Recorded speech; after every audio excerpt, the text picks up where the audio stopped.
მოგესალმებით. დღეს ვასრულებთ ერთგვარ ციკლს მიმდინარე სატელევიზიო სეზონის განმავლობაში, რომელიც ინკლუზიას დაეთმო. დღეს საინტერესო თემის ირგვლივ ვიწყებთ საუბარს ბიომეტრის სტუმარი გახლავთ ქალბატონი ლალი ბენაღარიშვილი. მოგესალმებით. მადლობა რომ მოგწევთ. მოგესალმებით, მივესალმებით თქვენს აუდიტორიასა, თქვენს მაყურებელს.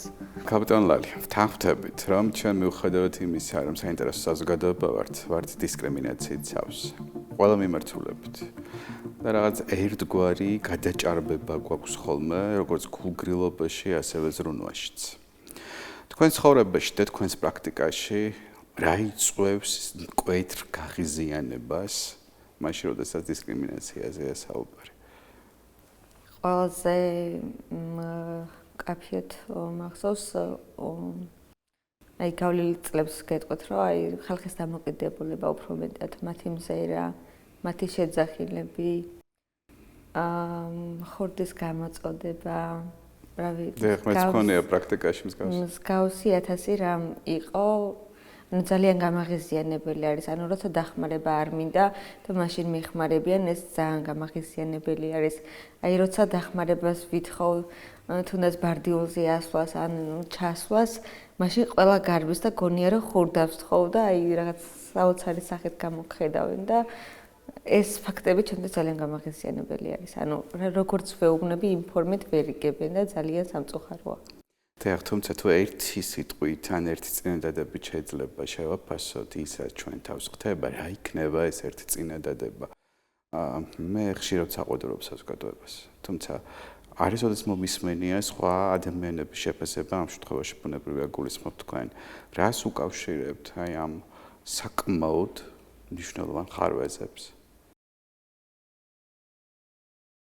მე უფრო მგონია, რომ აი სიბრალულის გრძნობა აქვთ ჩვენს მიმართ, ანუ შოშომო პირების მხრივ. ქალბატონ ლალი, სიბრალულის გრძნობა არ არის ცუდი. არ არიან ინფორმირებულები. ანუ როგორი ფორმით მიუდგნენ, როგორი ფორმით ესაუბრონ და ალბათ მაგიტომ ჩახედულები არ არიან ამ საკითხთან დაკავშირებით და მაგიტომაც გამოხატავენ ამ ემოციებს ჩვენს მიმართ. როგორი საზოგადოებას ისურვებთ დღეს? უფრო სწორად, რას ისურვებთ საზოგადოებას, რომლის ცნობიერება ბევრად უფრო პროგრესულია ვიდრე დღეს, თუ ისურვებთ გარემოს, რომელიც პასუხობს თქვენს მოთხოვნებს და გამოწვევებს? ვისურვებთ ჯერ ისეთ ხალხის დამოკიდებულებას ისეც, რომ გააზრებულად გააკეთონ და დააფიქრდნენ, ანუ თითოეულ თავიანთ ნაბიჯზე. მეტად ინფორმირებული იყვნენ ნებისმიერ საკითხთან დაკავშირებით და ნაკლები ემოციების გამოხატვაც იქნება მაგ შემთხვევაში და გარემოს რაც შეეხება ადაპტირებული უნდა იყოს ნებისმიერ კი არა და ყველა ქუჩა უნდა იყოს ადაპტირებული იმისთვის, რომ შოშომო პირმა თავისით შეძლოს გადაადგილება სხვების დახმარების გარეშე. ჩვენ არ მოგწონს განსხვავებული გარეგნობა, ჩვენ არ მოგწონს განსხვავებული ოჯახები, ჩვენ არ მოგწონს განსხვავებული ჩაცმის წესიც მათ შორის. თუმცა არასოდეს ვუღრმავდებით ალბათ, იმდენად ზედაპირულია ჩვენი მიდგომები, რამდენად ვაზიანებთ სხვა ადამიანის ცხოვრებას და დამოკიდებულებებს. რა შეცვალა სტიგმამ თქვენ ცხოვრებაში, რა შეაფერხა და როგორია თქვენი ბრძოლის მეთოდები? სტიგმას ხშირად ვეჯახები კი თითქმის ყოველ დღე შეიძლება ითქვას. მე მოგიყვებით სტიგმასთან დაკავშირებით. მქონდა ესეთი ფაქტი, რომ როცა გავიგე, რომ ეტლით მოსარგებლე მართავდა მანქანას, გამიჩნდა სურვილი. ძალიან ბევრი შეძახილი იყო, ძალიან ბევრი მეუბნებოდა, რომ როგორ უნდა მართო მანქანა მაგ მდგომარეობაში და ასე შემდეგ.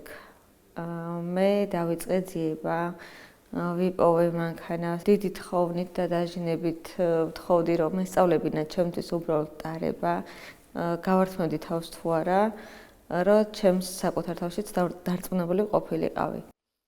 და სადღაც ერთი თვის განმავლობაში მატარა იმ ადამიანმა და ტარება მასწავლა მანქანის და მე გამოცდაზე გავედი და ჩავაბარე და ამით ჩემ თავსაც დავუმტკიცე და იმათაც დავუმტკიცე, რომ შეუძლებელი არაფერია და შესაძლებელია ყველაფერი, როცა მიზანს დაისახა. თქვენ შეძელით პროფესიული განვითარება და შეძელით საზოგადოებასთან მიუხედავად გამოწვევებისა ადაპტირება. როგორია დღეს თქვენი ცხოვრება და ოდნავ მოგვიანებით შევეხოთ იმ გზას, რომელმაც ამ ცხოვრებამდე მოგიყვანეთ. ჩემი ცხოვრება დღეს ძალიან სხვანაირი არის. აქამდე რომ მოვედი, ჩემი რწმენით და ძალით მოვედი, მიზანდასახული მოვედი, ჩემი ოჯახის წევრები, რა თქმა უნდა, ჩემი მეგობრები, ამხანაგები, რავი, ყველანი მართლა დღემდე რომ აი რაღაც ბიძგით მივყავარ. მე ზოგჯერ საკუთარი თავი შეიძლება არ მჯეროდეს, რომ ამას ვერ შევძლებ და აი ჩემების ჩაძახილი, რომ კი, ამას შენ რატო არა შეძლებ და ეს ძალიან მაბედნიერებს და მახარებს. ძალიან ბევრი ადამიანი მეკითხებოდა, როგორ ჩააბარე, როგორ მიხვედი მაქამდე, როგორ აგრძელებდი, მე სახლში ვარ და აი მე სახლში ვარ, რომ მეუბნებოდნენ ეს ჩემთვის იყო რაღაც გაუგებარი. მეუბნებოდი პირიქით, რომ არა სახლში, არა რატო გამოდი გარეთ, დამოუკიდებლად სხვების დახმარების გარეშე და გააგრძელე გზა ახალი ნაბიჯებისკენ საკუთარი რწმენით და საკუთარი იმედებით და შენ ყველაფერს შეძლებ თქო და ჩემთვის თავარი გამარჯვება არის ის, რომ დღეს ვარ მე ცოცხალი და ვარ ესეთი წარმატებული. შეიძლება ამას ხმამაღლა არ უნდა ვამბობდე, მაგრამ მე ვთვლი, რომ ბევრ რაღაცას, რასაც მივაღწიე, აქ ეტლში ჯდომა მივაღწიე ამდენ რაღაცას და ეს ჩემთვის ძალიან დიდი მიღწევა არის. ბუნებრივია, მე ვთვლი, რომ ზოგადად ძალიან დიდი მიღწევა. უამრავ კომპლიმენტს დავტოვებდი ახლა თქვენი მისამართით, უბრალოდ არ მინდა გადავაჭარბოთ ჩემს კომპეტენციას დღეს. თქვენ გაქვთ საოცარი ძალა. როგორ ხედავთ თქვენს მომავალს ხვალინდელ დღეს? იმ საზოგადოებაში, იმ სოციუმში, რომელშიც ცხოვრობთ და ეს არ არის მარტივი მოწყობის საზოგადოება. ჩემ თავს ვხედავ უფრო მეტ წარმატებულს, უფრო მეტად ჩემ პროფესიის მხრივ წასვლას და უფრო მეტად განვითარებას. არიან ადამიანები, რომლებიც დღეს იწყებენ ბრძოლას. და ჩვენ ვახსენეთ კადრის მიღმა, რომ ძალიან მნიშვნელოვანია მათთვის პოზიტიური მაგალითები. პირველ რიგში, რა თქმა უნდა, მეგობრების დახმარებით, ოჯახის წევრების დახმარებით. სიმართლე რო გითხრათ, პირველად ეტლში რო ჩავჯექი, მეგონა რომ მხოლოდ მე ვიყავი.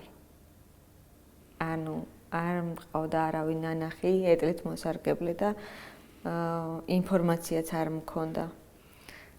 ეს უფრო ძალიან მაშინებდა და იმდენად დავიძაბე, ანუ საკუთარ თავში არ ჩავკედი არასდროს, მაგრამ შინაგანად მაინც რაღაცნაირად შიშის გრძნობა მქონდა, რომ მხოლოდ მე ვიყავი და რატომ?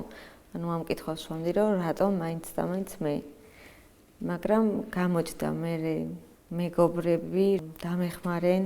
პირველი ვინც გავიცანი იყო თომა კაკაბაძე. დამიკავშირდა და რო დავინახე, რომ ედლით მოსარგებლე იყო. რაღაცა დაიძალა მომეცა, რაღაცნაირად იმედი გაჩნდა ჩემში და აი მაშინ ვთქვი, რომ აი მარტო არ ვარ მე და იქ უკვე მომეშვა ეს სტრესი, რაც მქონდა. ამიტომაც ვსაუბრობ დღეს ჩვენ და ზუსტად ეს არის საზოგადოებრივი მაუწყებლის ფუნქცია და დანიშნულება და მით უფრო ამ გადაცემის, რომ ჩვენ შევქმნათ მსგავსი მოდელი და ნიმუში საზოგადოებისთვის, რომელსაც ჯერ კიდევ აქვს კითხვით ნიშნები საკუთარი შესაძლებლობის ირგვლივ. ძალიან საინტერესოა თქვენი ყოველდღიურობა, ბუნებრივია, რომელსაც სტუდიის ფარგლებში ვერ ავსახავთ, ვერ გადმოვცემთ. ამიტომაც ლინდა მესხიძეს ვთხოვეთ ერთი დღე გაეტარებინა ალბათ ლალისთან ერთად ძალიან საინტერესოა მასალა, რომელიც ლინდა მოგვაწოდა. ძალიან მალე დავბრუნდებით საინტერესო სტუმართან ერთად ეთერში. ძალიან აქტიური ბავშვი ვიყავი. მოუსვენარი, ერთ ადგილას რო ვერ ჩერდებოდა, აი ეგეთი.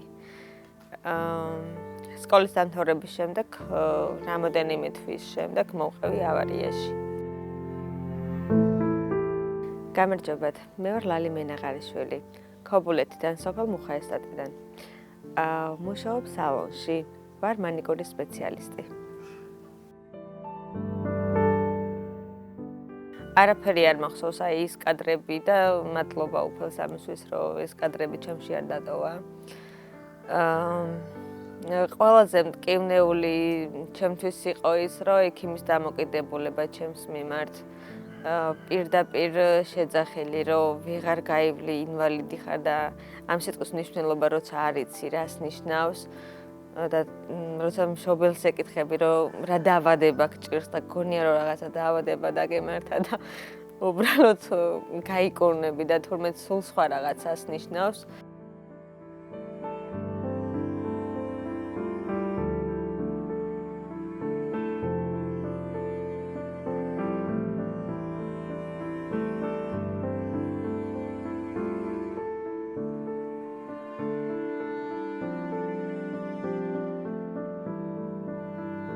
მე იმასაც აღვნიშნო, რომ უკვე ეტლში დაჯდომა იყო რაღაცა ახალი დღე, ახალი ცხოვრება, რაღაცა ახალი ნაბიჯი, რომელსაც ვერ შევეგუე ის ერთი კვირა, მაგრამ როცა გავიაზრე, რომ მთავარია ცოცხალი ხარ და მთავარია ის შინაგანად გინდა, რომ აი რაღაცა ელემენტარული გარეთ გახვიდე, მეგობრებს შეხვდე, სადმე წახვიდე, გაერთო იცეკო, აი საჭმელად გახვიდე, ეს ყველაფერი შინაგანად გაძლევს ძალას, დიდს, რომელიც არ გაჩერებს.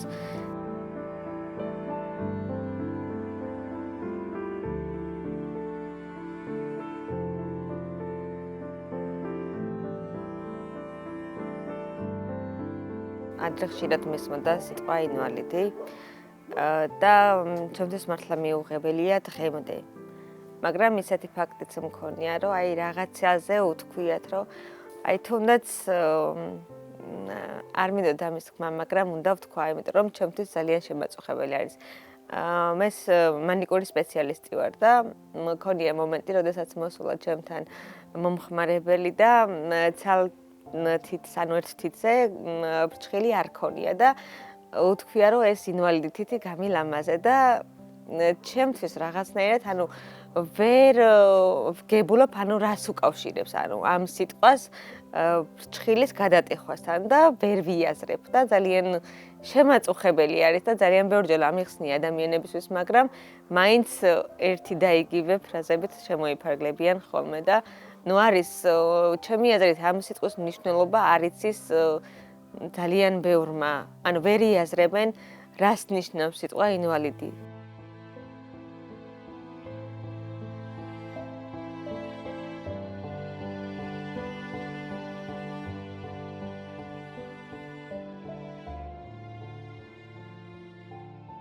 ადრე ძალიან რთული იყო, იმიტომ რომ გადადგილებას მარტო ვერ ვახერხებდი ფაქტობრივად, იმიტომ რომ არც ერთი ქუჩა არ იყო ადაპტირებული და სხვების დახმარებით მივდიოდი და ანუ სხვების დახმარებით გადავადგილდებოდი. დღეს ძალიან ბევრი რამე არის შეცვლილი, მინდა აღვნიშნო, მაგრამ ძალიან ბევრიც გვაკლია. არ არის ქუჩები ბოლომდე ადაპტირებული და შეიძლება იყოს დახრილი, მაგრამ არ არის ის დახრა, რა დახრაზეც ეტლით მოსარგებლე თავისუფლად და დამოუკიდებლად ავა.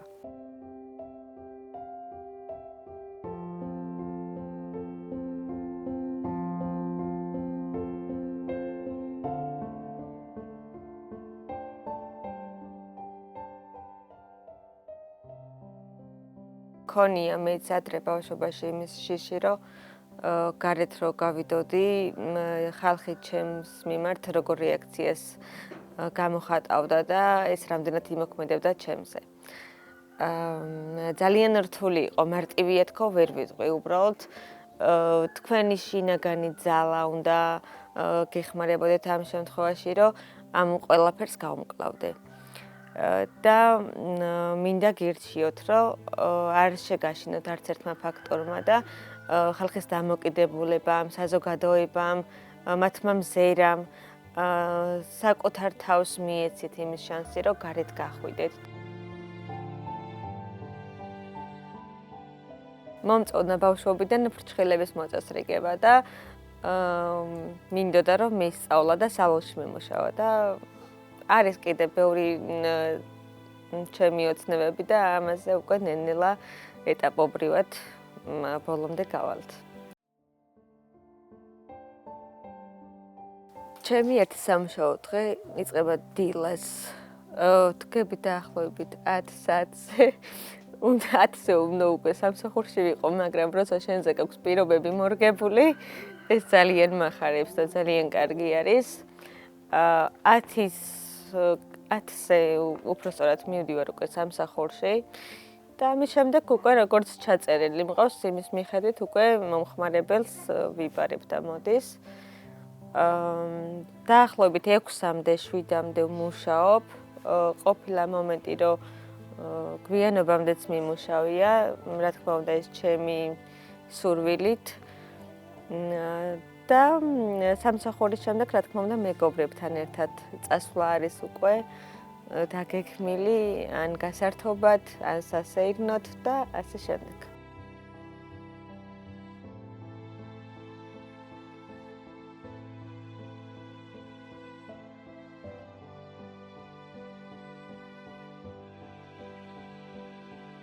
ბობი ძალიან პატარა იყო, რომ ჩემმა ძმა მოიყვანა და მას ოთახში ვსრდიდი. სანამ პატარა იყო, ძალიან მიყვარს. დამინახავს თუ არა ჩემი მანქანის ხმას, რომ გაიგებს, მეგებება და უხარია, რომ სახლში უბრუნდები. ალისასაც უყვარს. კი, ალისასაც შეუყვარდა ბობი ძალიან. არქნა მოიფერე, ჩაჩა უთხარი, ჩაჩა. ჩაჩა. იტირებს აგი არქნა.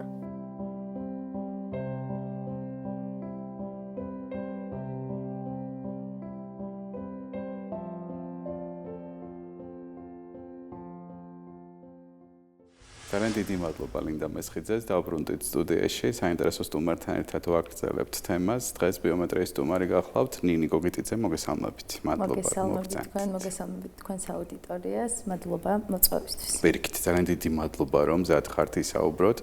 ყოველთვის მიკვირდა და ყოველთვის მქონდა კითხვები, რას გრძნობს ადამიანები. ძალიან რთულია ყოველდღურად უყურამ ყველაფერს. მე თითქმის ჩემს ყოველდღიურობას ვატარებ ლალისთან ერთად, ამიტომ მასთან ერთად მიწევს შევეჯახო ამ ყველაფერს.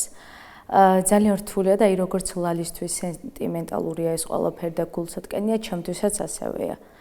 უყურო ყოველდღე რომ არ არის პანდუსი, უყურო ყოველდღე ხალხის დამოკიდებულებას, ხალხის მზერას, ზედმეტი მზრუნველობის სურვილს, რაც ლალისაც აღიზიანებს, ასევე მეც მაღიზიანებს ეს ზედმეტი მზრუნველობის სურვილი.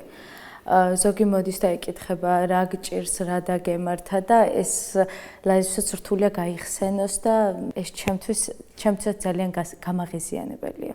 მე მაქვს პრაქტიკაში შემთხვევები, როდესაც მე ვიყავი მშვიდი, როდესაც იყო არასწორი მოპყრობა ჩემთან დაკავშირებული. მაგრამ აღმოვაჩინე, რამდენად გამაღიზიანებელი იყო ეს იმ ადამიანებისთვის, ვინც ჩემს გარემოცვას წარმოადგენს და ვინც კონკრეტულ წუთს შეისწრო რაღაც არასწორს ჩემთან მიმართებაში. როგორ რეაგირებთ? იცით, არ ვიცი რომელია უბრალოდ ზოგჯერ შესაძლოა მოთმინება იყოს უმთავრესი, მაგრამ ხშირ შემთხვევაში ამ ხანგრძლივმა თბინამაც მიგვიყვანა ჩვენ არასწორ აღქმამდე და არასწორ შედეგამდე. როგორ რეაგირებთ მაშინ, როდესაც უსამართლოა გარემო? სიტუაციას გააჩნევ, ვცდილობ ხოლმე მომთმენი ვიყო და არ გამოვხატო ჩემი აგრესია, მაგრამ უმეტეს შემთხვევაში ეს არ გამომდის.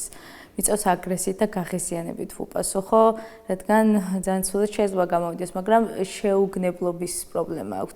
ვერ იგნებენ რაშია პრობლემა და ეს ძალიან მაღიზიანებს. მაგრამ ნუ მაინც ვცდილობ რომ სიმშვიდით და მოთმინებით ავუხსნა ადამიანებს თუ რაშია პრობლემა. დგება რეალური შედეგი, როგორ ფიქრობთ? არ. ნაკლებად ძალიან. შეფასება დიახ, იმიტომ რომ თითქოს არ ვიცი, გვინდა რომ ასე იყოს თუ რეალურად ასეა, საუბრობთ რომ უკანასკნელმა წლებმა საზოგადოება გაზარდა ამ მიმართულებით, შევეჩვეთ ტერმინებს, შევეჩვეთ სხვადასხვა საჭიროების ირგვლივ არსებულ გამოწვევებს და თითქოს ერთ შეხვედრით ზრუნავთ მათ მოგვარებას. პრაქტიკაში თქვენ ხედავთ პროგრესს?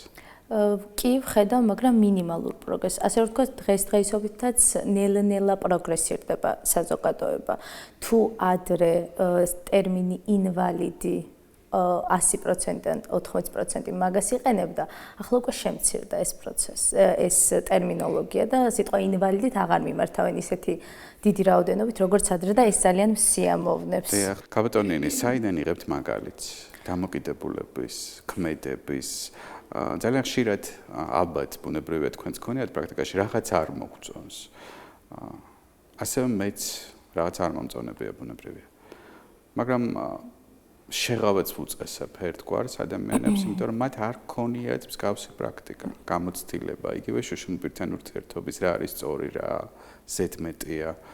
რა არის ამ შემთხვევაში თქვენი სახელმძღვანელო? ძალიან მნიშვნელოვანია საზოგადოებაში, რომელსაც ჯერ კიდევ არ გადაუდგამს ამ მიმართულებით ქმედითი ნაბიჯები, ესაუბროს ადამიანი, რომელსაც აქვს შეხება ყოველდღიურ ცხოვრებაში, მასაც არ ჰქონია თქვენ გულისხმობთ ბუნებრივია ჯანსაღი სოციალური მოდელი ამ ფორმატის, მაგრამ ახერხებთ გახვიდეთ ფონს და ახერხებთ იყოთ მხარდამჭერი და არადამაზიანებელი.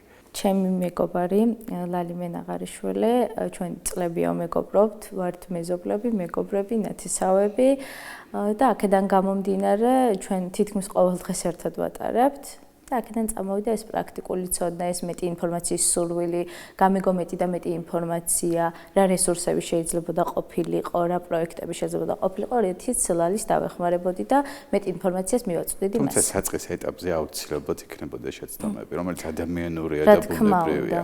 რა ფორმით შეცვალეთ ეს დამოკიდებულებები? ძალიან საინტერესოა აღიარების კომპონენტიც, ხო? ჩვენ ყოველს გვეშლება, იმიტომ რომ შეუძლებელია სხვაგვარად ჩვენ ვაცნობიერებთ, რომ გვაქვს სისუსტეები, გვაქვს ცდომილებაც. მაგრამ ძალიან ღირებული და ძვირფასია ჩემთვის აღიარება. კი, თავიდან ძალიან რთული იყო. მქონდა შიშის მომენტებიც, როცა გადაადგილებაში ვეხმარებოდი, რომ ვაიმე არ გადავარნილიყო, ვაიმე ცუდად არ მოგცეულიყავი, ან როდესაც ველაპარაკებოდი, რომ ვაიმე არასწორი სიტყვა არ მეთქვა, რაც მას გულს ატკენდა, მაგრამ ნელ-ნელა თანდათანობით შევისწავლე მისი ხასიათი, შევისწავლე ჩემი ხასიათი და ასე ვთქვით შევთავსე ეს ყველაფერი. მივხვდი რა წყინდა, რა არ წყინდა და ვეცადე რომ დავხმარებოდი, შეგუებოდა ამ გარემოს. ეს ყველგან ასეა. ნებისმიერ მოცემულობაში არის ხასიათთა განსხვავება, ნებისმიერ მოცემულობაში არის სახასიათო შტრიხები. როგორია ყოველდღიურობა? ჩვენი ყოველდღიურობა, მიუხედავად იმისა, რომ არის ეგ სტიგმის მომენტებიც, დიახ, ვისაუბროთ სტიგმაზე. აი, საზოგადოებას ჩემი აზრით ვერანაირ გავლენა ვერ შეცვლის და მათ დამოკიდებულებას, რადგან ეს ინდივიდუალურია. ჩვენ შემთხვევაში ყოველდღიურად ვეჯახებით სტიგმას, როგორც ლალი აღნიშნა, მაგრამ აი მისი სიმშვიდით, მოთმინებით და დამტკიცების სურვილი აქვს ყოველთვის, რომ სხვებს დაუმტკიცოს ის, რომ მას შეუძლია ყველაფერი, რაც საზოგადოებას მიუწვდომელი და შეუძლებელი გონია. ამ შემთხვევაში სტიგმა ძალას კარგავს ხოლმე და მე ამით ბედნიერი ვარ და ამაყი ვარ მისით, რომ ასეთია. ის ბევრისთვის მაგალითია. დიახ, სწორედ მაგალითზე მინდა შევაჩერო თქვენი ყურადღება, ჩემთვის ძალიან მნიშვნელოვანია მაგალითების არსებობა. მით უფრო, როდესაც მაგალითი პოზიტიურია, როგორ რეაგირებს საზოგადოება, სწორად რეაგირებადი საზოგადოება იმ მიღწევებზე, რომელიც თქვენს მეგობარს გააჩნია.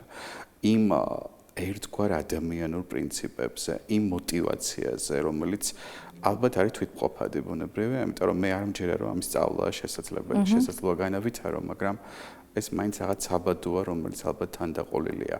ყოფილა თქვენს ურთიერთობაში, თქვენს პრაქტიკაში ლალი მაგალითი სხვების мотиваციის? კი, არა მხოლოდ სხვების, არამედ ჩემიც. როცა ცხოვრების ჯულოდ მეც ვაწყდები სხვადასხვა პრობლემებს, ლალი არის ყოველთვის ჩემი мотиваტორი და ჩემი ძალა, რომ აი ის ამდე რაღაცას აკეთებს, ამდე რაღაცა მიაღწია, რა თქმა უნდა, ყველა ადამიანი შეუძლებთ ამას. არ მხოლოდ ჩემი, არამედ საზოგადოებისთვის ლალი არის ნათელი მაგალითი. ჩვენს ახლო წრეში, ვიწრო წრეში ის ყოველთვის ყველას მაგალითია, რომ აკეთებს ამდე რაღაცას, შეუძლებელს შეძლებს და გააკეთებს ყოველთვის და ეს ბევრი ადამიანისთვის мотиваციის წყაროა. დიახ. რა აკლია ჩვენ საზოგადოებას? ინფორმაცია. თავარი. დიახ, ემპათიაზე რა სიტყვით? თანაგანცდი შეგრძნებაზე. თანაგრძნობის უნარიც ძალიან ბევრს აკლია. გამაღიზიანებლად გამოხატავენ მათ ემოციებს. არ არიან ემპათიურები, არ შეუძლიათ გამოხატონ მათი ემოციები სწორად. რატო, კაბატონი, ძალიან მარტივი კითხვა. რატომ? მიზეზზე ვისაუბროთ, იქნებ გაქვთ თქვენი ვერსია. ფიქრობ, დაბალი განათლების ბრალია ეს ყველაფერი. როცა ხარ განათლებული, გაქვს ინფორმაცია შშმ პირების შესახებ, მათი შესაძლებლობების შესახებ, მათი ხასიათის შესახებ და იცი მათთან სწორი მიდგომა და ამ კუთხით ხარ განათლებული, მეტად მარტივია მათთან ურთიერთობა. და როცა არ იცი, არ გაქვს ინფორმაცია, გაქვს განათლების პრობლემა, არ იცი როგორ იურთიერთო ადამიანებთან, თუნდაც ფსიქოლოგიური საკითხით რომ მივუდგეთ, ფსიქოლოგიური განათლებაც აუცილებელია დღესდღეობით, რომ გაგვაჩნდეს მეტი ემპათია, მეტი მგრძნობელობის უნარი, აი ამას შეჩერდა. მესმის აბსოლუტურად გაითანხმებით შეფასებაში, თუმცა საწყის ეტაპზე მე მაინც მგონია, რომ სახელმწიფო ინსტიტუტები გაერანტულად ვერ შემოვა ამ ნაწილში. ეს წმინდად ინდივიდუალური თემებია, რომლის ხელშემწყობი ალბათ საწყის ეტაპზე უნდა იყოს ოჯახები. რა თქმა უნდა. მშობლები პირველ ყოვლისა და ის მაგალითები, რომელსაც ვხედავთ მშობლებში. მე ძალიან შორს ვარ იმას რისგან, რომ საქართველოში ოჯახები დაცლილია ემპათიისგან. თუმცა პრაქტიკა გვიჩვენებს საპირისპიროს ისევ დამნაშავეს ვეძებთ ჩვენ საუბარში. თუმცა ნაკლებად ვეძებთ იმ ადამიანებს და ნაკლებად ვუხდით მადლობას, რომელიც სწორად ავითარებენ უნარს, კომუნიკაციას და მადლიერი უნდა ვიყოთ, იცი ძალიან ხშირად იჩაგრებიან ადამიანები, რომლებმაც შეძლეს სწორი ადაპტაცია ჩვენიც და მათიც, იმიტომ რომ ეს ორმხრივი პროცესია. იზრდება ეს რიცხვი ადამიანების, რომლებიც სწორ კომუნიკაციას, სწორ შეფასებას, სწორ თანადგომას და მხარდაჭერას ახერხებენ. კი, მე დადებითად შემიძლია ვისაუბრო იმ საზოგადოებაზე, რომელიც საზოგადოებაშიც ხშირად ვართ ხოლმე, თუნდაც გასართობად როცა მივდივართ, ეს რესტორანი იქნება, კონცერტი იქნება თუ რა იქნება, აი მარტო ცუდი ადამიანები არ არიან, ან 80% ძალიან კარგი ადამიანები არიან. ისე პოზიტიურად, ცეკვით, სიმღერით, სიყვარულით გამოხატავენ თავიანთ, ასე ვთქვათ, დახმარების სურვილს, რომ შეუძლებელია ამ ყველაფერზე გაღწია. აბა ყოფილა პრაქტიკაში, როდესაც გარემო არის დისკრიმინაციული, მაგრამ განწყობა იმდენად სწორი და სტერილური, რომ აბალანსებს აი ამ შეფერხებას. როგორ ხედავთ თქვენ ლალის მომავალს და მის განვითარებას? საინტერესოა ამ საზოგადოებაში, რომელსაც ჯერ კიდევ ძალიან ბევრი აქვს სამუშაო საკუთარ თავთან. ჩემი აზრით ეს ვერ შეაფერხებს ლალის, ის იმდენი შეუპოვარია, არ არსებობს დაისახოს მიზანი, იმას ვერ მიაღწიოს. ვამაყობ ყოველთვის ამით და ყველგან ვიტყვი ამას. ასე ვთქვათ, კედლით თავით გაიტანს კედელს და ბოლომდე მიაღწევს მიზანს. ძალიან დიდი მადლობა ამ განწყობისთვის და დამოკიდებულებისთვის, რომ არ ვაჭარბებდე, ბუნებრივია ჩემს კომპეტენციას, სიამოვნები დავსვამდი იგივე კითხვებს ჩემს მეგობრებთან. ძალიან დიდი მადლობა საზოგადოების იმ ნაწილს, რომელიც ზრუნავს პოზიტიურ განვითარებას და ჩვენი ყოველდღიურობის დახვალინდელი დღის. მადლობა რომ მოგბრძანდით. მადლობა თქვენ მოწვევისთვის. ბიომეტრიის მაყურებელს შევახსენებ, რომ გადაცემის კითხვებს პასუხობდა ქალბატონი ნინი გოგიტიძე. მადლობას გიხდით ყურადღებისთვის და მომავალ შეხვედრამდე გემშვიდობებით. ნახვამდის.